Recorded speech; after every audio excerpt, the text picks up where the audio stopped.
want to bring you the latest on a big change for the Chiefs playoff game. The Chiefs, the league, bracing for the worst, that approaching ice storm, moving the start time of Sunday's big playoff game. Let's go live to Arrowhead with Chiefs President Mark Donovan, who is holding a press conference right now. Mayor Jim Rowland, the Sports Authority Complex, KCP&L, various leaders throughout the city from day one reached out and said, how can we help?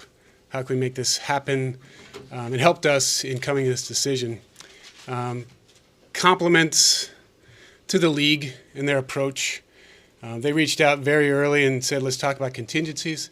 Let's talk about options. Let's talk about plans. Let's be prepared. First conversation I had with the league officials, it was, let's focus on public safety. Let's make sure we provide the best conditions for all of the fans. They had an appreciation that it's about our fans. It's also about our teams. It's also about our coaches, our players. It's also about our staff and the 2,000 or so people who show up to work on behalf of the Chiefs and part of our family on game day and to provide the experience of Arrowhead and making sure everybody had the safest possible window to commute here and to enjoy the game and have the excitement of an event at Arrowhead. I also just want to compliment just selfishly, compliment the staff in the building. I mean, the Chiefs employees, you know, they are so dedicated. Monday we were talking about resodding the field, and we already had staff figuring out how they could sleep in this building on Saturday night. Not because they were concerned as much about the commute as much as they wanted to make sure that they were here and ready to go. And that's the kind of commitment they have to Arrowhead and to our fans. With that, I'll open up to your questions. Mark, what information, weather-wise, had you received, and can you take us step-by-step through the decision-making process and how that led you to choose this safe route? Yeah, so I think I talked on Monday about looking at the weather as it related to resodding the field. So we were looking at it that far back, looking at what could possibly be out there. The first couple conversations we had with the local experts, the city, the state, the local weather experts here about what are we looking at. Through that process, we clearly saw what we all saw, right? This is a real storm, had the potential to be pretty damaging. And then we started looking at our options. The league got involved Tuesday, Wednesday. We had a lot of conversations about contingencies then. I spoke to the commissioner this morning. His first line to me was, how do we make this a safe environment for everyone? And then what's the best options and what are the best windows? I should also say that we spoke to the Steelers. We are fierce competitors, but we're also partners. So their cooperation has been a big help. We've actually reached out to them to make sure if they needed anything in their travels and while they're here. So it's really a team effort, and it's a lot of cooperation, a lot of communication. So when you talked to the commissioner's office, did the Chiefs recommend to them the schedule change, or did that come from New York? You know, we talked about all the options, and we talked about the various factors that have to play into making the decision. The way the league works, it's the commissioner's decision. The league office tells us when we're going to play. So we looked at all the options. We talked a lot about weather. We talked a lot about what the experts were telling us. As many of you know, it's changed so much the last few days that we just want to make sure we had the most up-to-date information. At the same time, as part of that conversation, we talked about the importance of making a decision quickly so we can prepare and get ready, not only for us, our employees, the folks who are coming in, our fans, but also as it affects the Steelers and their travel. Did you make a recommendation to New York? We didn't have to make a recommendation. We sort of came to the conclusion together. They asked us for the information. We provided the information. They told us this is where we're going. Were you prepared to make a recommendation? Absolutely. To move? Yeah, I think the best thing for us when we looked at the weather would be come to the exact same conclusion that the league did. Mark, any other contingencies? The game's already backed up to a night game. Yeah. Contingencies just in case. Yeah, I think the answer to that is the same contingencies that play into any game, right? So preseason we get lightning storms, we got contingencies as they relate real time. But I think if you look at the weather, you look at the patterns, the information we've been provided by the experts, this is the best window to not only play the game, but to commute to and from the game. The parking lot opens at 2 p.m., I believe. Yeah. Does it have to be a set number of hours before the game for you to get everybody in? And do you believe that the roads will be good enough for people to get here? Yeah, so thank you. I should have hit that on the front end. So just to announce to everybody, the parking gates and times do change, obviously, with the start moving back. So our parking lots will open at 2. Open park, which we've talked about before, will be from 2 to 3. Club level, the Scout Investment Club level, Founders Club draft room will open at 4. And then all stadium gates will open at 5. And we did factor that into the weather forecast. So when we looked at the forecast, again, it keeps changing. But based on the latest information we were provided, that gives us the best chance to get people here in a safe way. And then on the way out, based on the forecast today, it's actually going to be warmer at the end of the game. So we expect the roads to be even safer.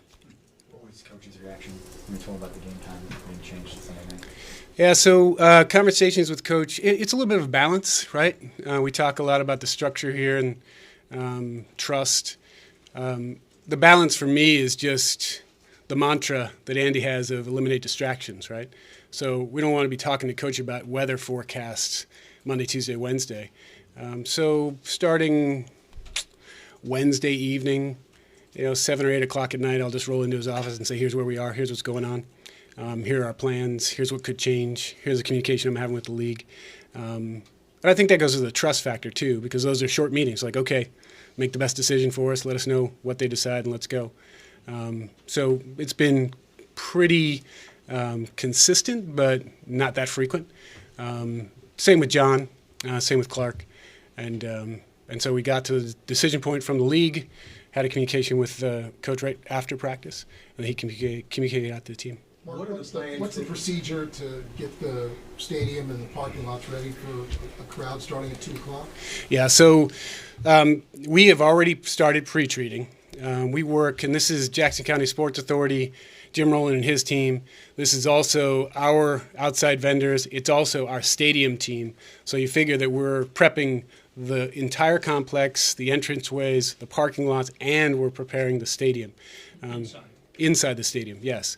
So field-wise, covered, heated, sods laid. We're in good shape there. But you gotta treat the stands for ice. So brine, salt, the various things that we'll use to make sure that's safe, and that's already begun. The way that our system works is we'll treat and then retreat based on the incidence of events. So it looks like there's going to be some ice and some rain, and then it'll stop.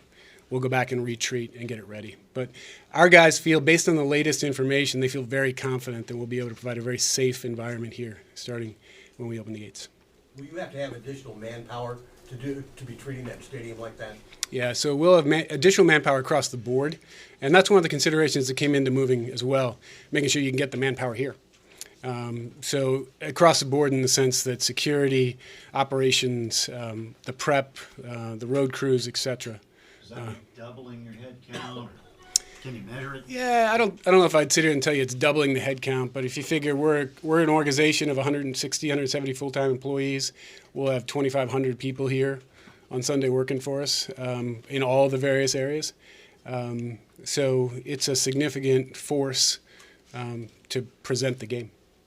To your knowledge, when was the last time a playoff game time was moved, or has it happened before? I am sure someone in this room knows the answer to that question. I don't. Was this the latest it could happen? I mean, aside from the lightning movement of a game, Yeah. you could have done this tomorrow. Yeah, we talked a lot about that with the league. When we went through the questions, the information, and then the options, as we get closer to what we thought was the right window, the commissioner and I actually spoke about what's holding us from announcing. So once the league said, here's where we're leaning, we did have a discussion about, if we're going that way, let's go earlier. And the reason for that is we've received a bunch of questions from our fans, season ticket holders. What's going on? Could it change? When would it change? When are you going to announce? 2, we wanted to make sure our staff and our operations team and our vendors can plan and get ready for the change in the time. Are there options available for ticket holders who may have been able to attend the noon game, but now for travel reasons or whatever can't attend the 7 o'clock game? Yeah, I won't get into specifics. I would tell every single person who has a question on that to call our box office, go to our website. We have a full customer service staff on hand. All those questions are specific, so we'd want to answer them specifically. for the most part, we did have some questions early on about refunds before we moved the game, and we didn't do any refunds. We don't plan on doing refunds for the game. It's just a typical practice for us. Not talking about the secondary market, but the primary market. Have all the tickets been sold? Yeah, like I said Monday, I think there's always a handful of tickets out there. We actually hold back some tickets just for last-second needs. So if somebody went on our website, they would see a ticket for sale, but it's minuscule. It's singles, it's a couple club seats. We're sold out. Last one, BJ. Do you feel like with the time changes, there'd be a better chance that fans would be able to come out and have that home field advantage, knowing that the weather could be kind of through? Yeah, I hope so. I think the more important point to that question is we want our fans to be safe. We want them to be aware. We want to be cautious. That we're doing everything we can to present the game in the perfect window for everybody to have the best experience. And part of that is giving them more time to get here.